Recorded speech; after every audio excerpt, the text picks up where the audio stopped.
Tukoy na ng Bureau of Customs at ng iba pang ahensya ang consignee sa halos 4 na bilyong pisong halaga ng shabu na nasabat ng mga otoridad sa isang warehouse sa Mexico, Pampanga kahapon. Ayon kay Customs Deputy Commissioner Attorney Jet Maronilla, hindi muna nila isa sa publiko ang pangalan ng consignee o ang taong nakapangalan na tumanggap sa shipment ng droga.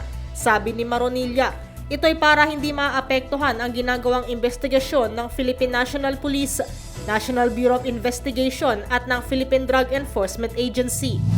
So na-turn over namin yung information na yun with the NBI, PIDEA, and DOJ task force, sir. No? We will leave it up to them, sir, to reveal the consignees at the proper time, sir. Ayaw lang namin ma-impede, sir, yung investigation na ginawa nila. At saka ginagawa pa din nila kasi, sir, may mga follow-up operations pa po ito na ginagawa, no? After the attempt to control delivery it, para po mas mahuli natin kung sino talaga yung mga nasa behind na to. Nadiskubre sa nasabing warehouse sa Purok 5, San Malino ang 560 kilong shabu na unang idineklara bilang animal feeds at inilagay ito sa Chinese tea bags.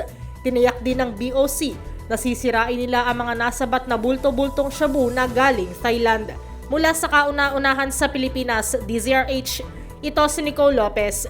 Tuloy-tuloy sa pagbabalita, tuloy-tuloy sa serbisyo, sama-sama tayo Pilipino.